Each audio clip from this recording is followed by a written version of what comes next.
Someone by the name of Jet frequently shares polls they post on their YouTube community page to my Discord server, stuff like ranking weapons, enemies, bosses, and, in this case, areas from various games, mostly Souls-likes.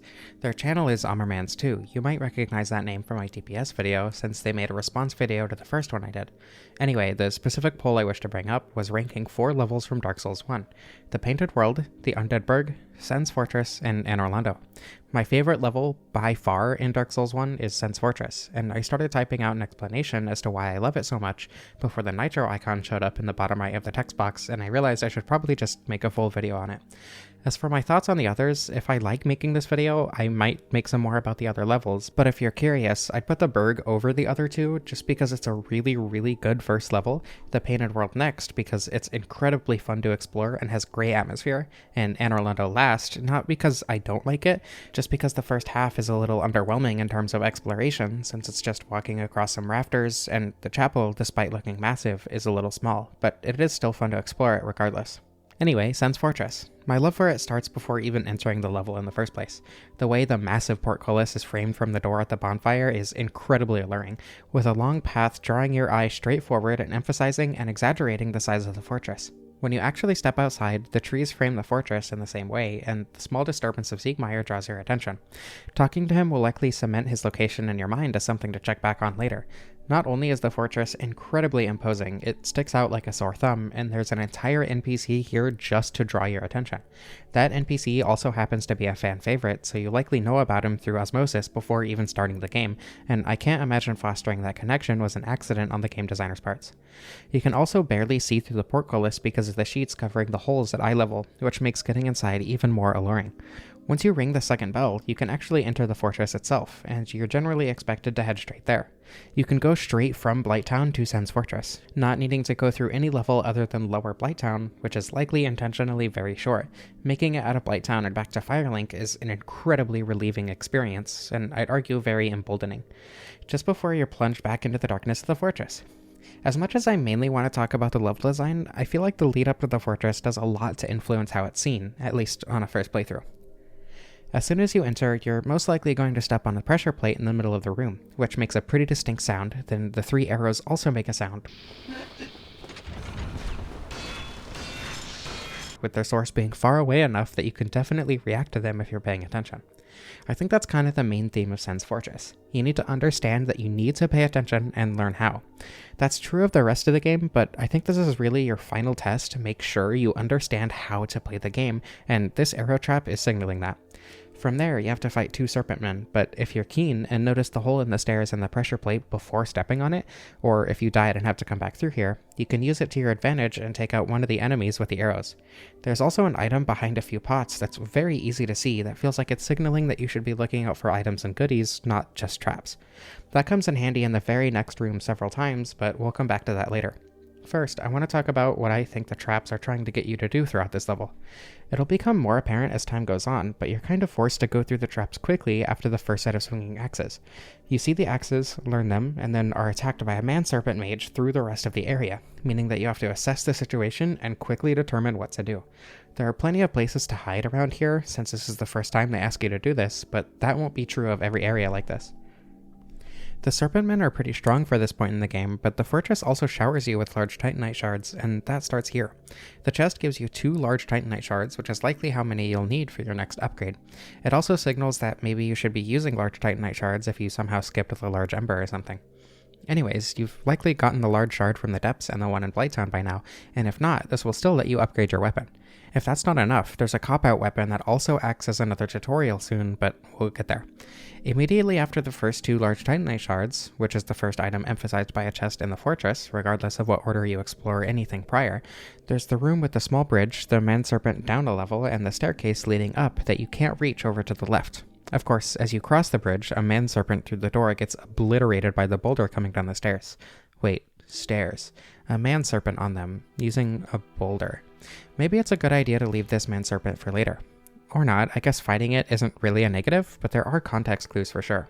The boulder coming down the stairs forces you to move quickly, but you need to keep your eyes peeled for the opening to avoid the next one, which consequently is the way forward. That said, there's also obviously a doorway where the mage is standing at the top, and if you decide to make your way up there, there is a ring that increases your physical damage resistance. If you feel like you're taking a bit too much damage, you can always put on that ring. If you're observant, you can also see the item off the side of the stairs, the Shodel, and Siegmeyer will allude to a way to prevent the boulders from falling down the staircase. If Siegmeyer isn't here, there will be 2 living serpent men, but they're not much of a threat at this point, either way. Especially since you can push them off the edge, or even just run back up the stairs and most likely get them hit by a boulder. Finally, through the fog wall, there's a very obvious hole in the wall opposite the hallway you're forced to go through and a pressure plate in the middle, but this is a multifaceted trap. You're forced to go quickly through the hallway because of the arrow trap, unless you use a shield to block them, but the arrows take a good chunk of stamina. At the end of the hallway, though, there's a man-serpent waiting around the corner. You're kind of forced to deal with the man-serpent before moving on, since you need to time your progress with the boulders coming down the next staircase. But on the flip side, you'll likely notice the boulders in the first place because you slow down to fight the man-serpent. The two complement each other pretty well, as does the whole level with pretty much everything. I know I'm explaining connections between pretty basic moments, but at least for me, playing through the level doesn't really make these connections obvious. The level just kind of flows from point to point, and I think that's the mark of good level design personally. Anyway, the second staircase with the boulders is probably the best part of the entire level for various reasons, but I'll only mention a couple until we come back later. First of all, as you descend, you'll likely see the item above the stairs, and we can reach it now, but it's a bit dangerous, so we'll come back to it. At the bottom, there's a pit that the boulders fall into with a ladder next to it, and if you notice the ladder, you might climb down, climb back up, notice the boulders are filling the hole, and wait to see what happens, which yields a broken wall with a ring, the gold serpent ring, behind it, which can be extremely useful if you're wanting a specific drop or something. Anyway, mimics are introduced in a wonderful way with a chest in the middle of the room, very out of place, askew, slightly different looking from all the other chests. It's very obvious that something is up with the chest, and if you look at it for long enough you'll even see it breathe, which is a good indication that you shouldn't treat this like a normal chest. When you do beat it, you get the lightning spear, which is effectively a plus 11 weapon, but with the caveat that it's infused. The infusion is effective against the Serpentmen and will likely be better than whatever weapon you brought into the level, but only in certain circumstances. It's also really cool that it's a spear since you can use it while blocking, which fits the tense nature of Sen's Fortress really well. The elevator trap is one of my favorite traps in the entire game, partially because of where it's at and the context surrounding it, what with the whole forcing you to pay attention to your environment and quickly but carefully react, but also because it's incredibly painfully obvious that if you stay on the elevator, you will die. It's really there to just hammer in how you should be playing the game. I think it's an elevated version of the Drake from the Berg, and really ups the ante in terms of forcing you to realize that the environment is also your enemy. That's arguably more true from here on in the game, especially with the precarious drops in Anor Londo, the darkness of the Tomb of the Giants, the water in New Londo, whatever, which really reinforces the fact that Sen's Fortress is a test for the player. That's also true of the lore, I suppose, something about Sen's being the final test for the chosen undead to gain access to the City of the Gods or whatever. Safely dismounting the elevator leaves us near the top of the fortress, but also near a door that doesn't open from this side.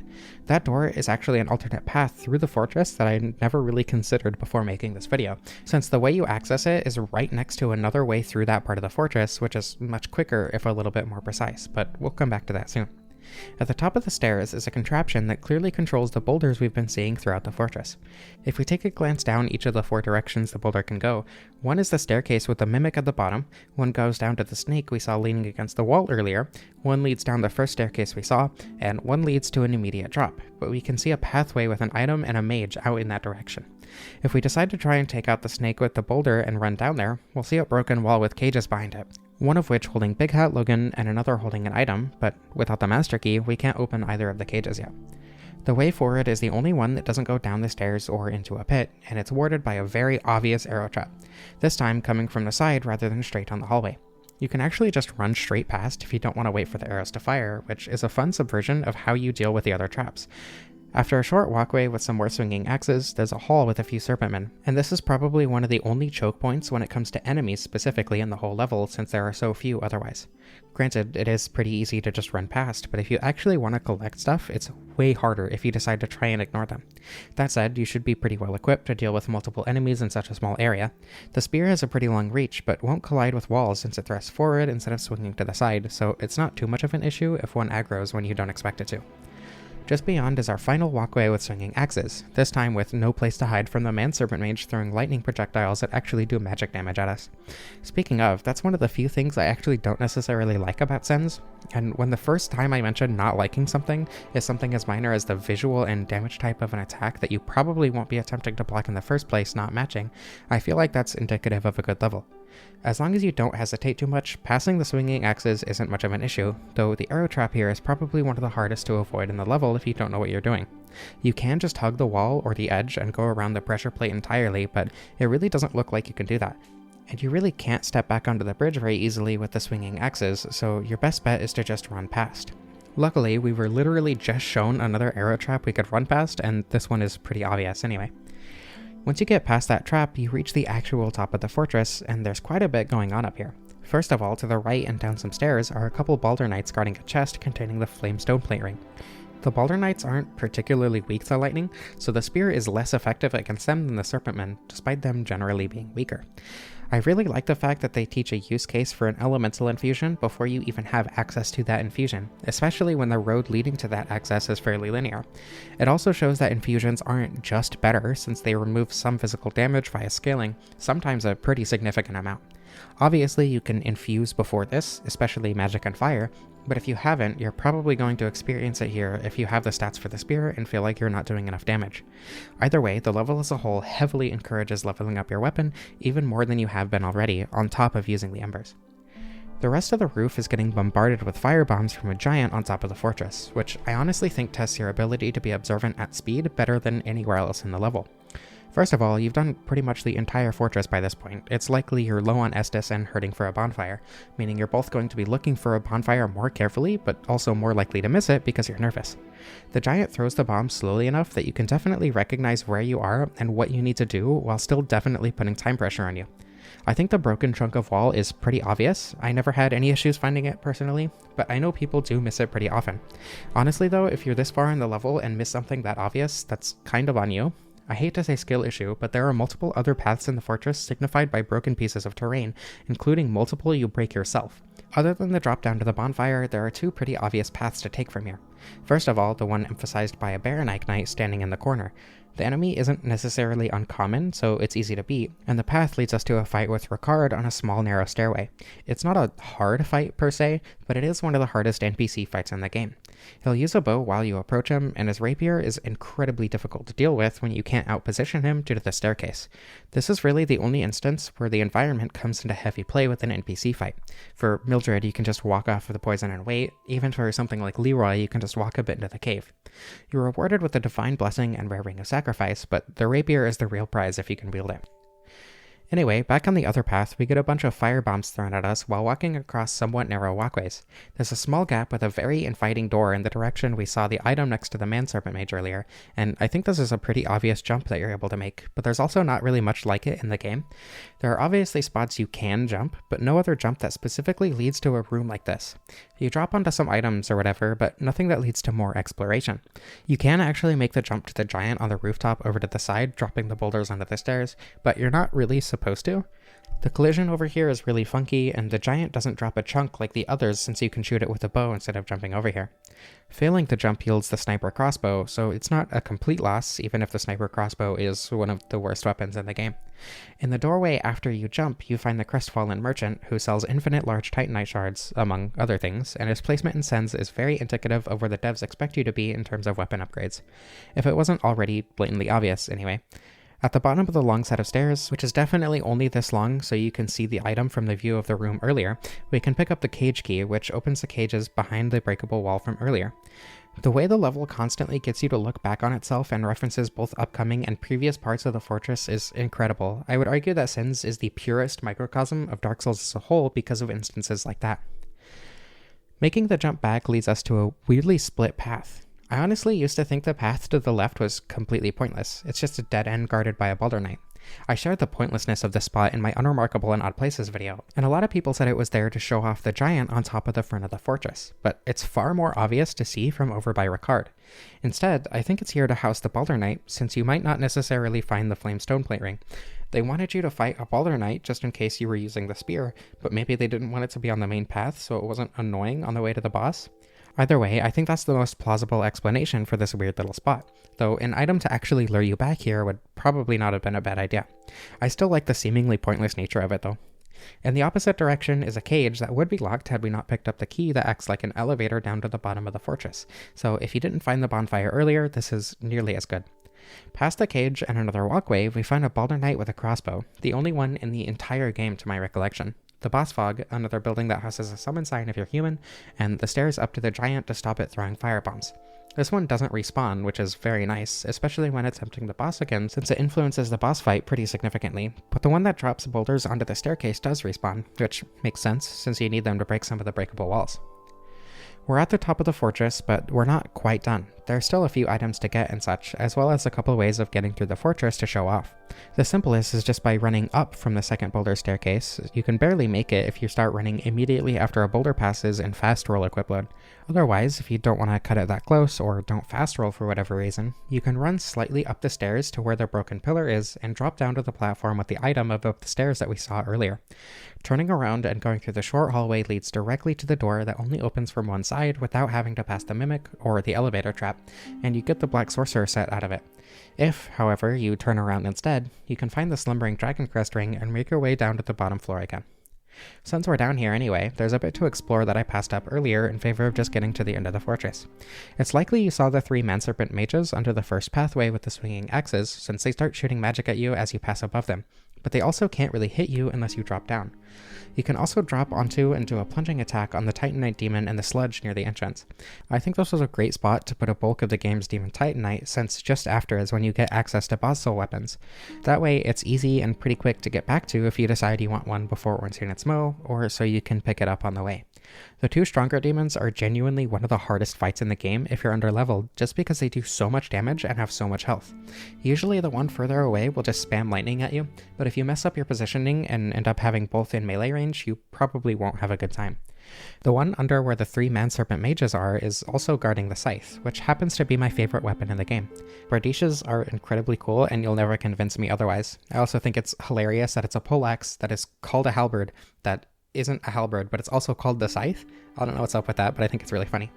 To get back up out of the sludge, you need to climb a ladder near the first demon and drop back down onto the main path. Now we've explored the whole fortress, but still haven't found the giant we saw under Ricard, so it should be pretty obvious that there's an illusory wall somewhere, and fittingly, it's very close to the front of the fortress, just before we drop down. You have to attack this illusory wall, you can't just roll into it like all of the others, and I can't imagine that was intentional. I think it's pretty obvious that there's an illusory wall here, so it's not that bad, and it's a fun quirk. That leads up to the other giant, which gets you another Titanite chunk, which makes it really easy to get an overleveled weapon if you know where the very large ember is, or happen to have explored New Londo early on into the game. The last thing to do in the whole level is the Iron Golem, who I think is a pretty solid boss. Not my favorite, but definitely not a bad boss. It's arguably one of the most gimmicky in the game, and I like that a lot. The boss can be a difficult fight, or you can learn the quirks of the fight, take out the giant, and knock him off the edge. If you don't get rid of the giant, it'll constantly be throwing firebombs directly into the middle of the arena, meaning you have to stay on the small bridge opposite the fog wall for basically the whole fight.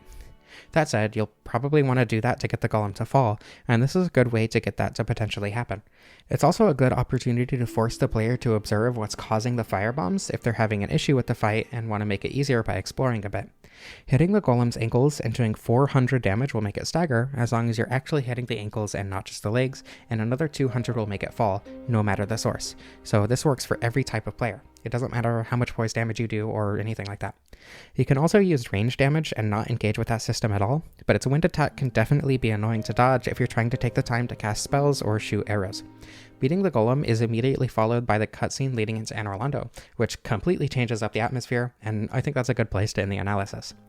So to wrap everything up, Sen's Fortress is a wonderful level that acts as a test that you understand certain mechanics while being a great tutorial for others, and somehow does them in tandem perfectly.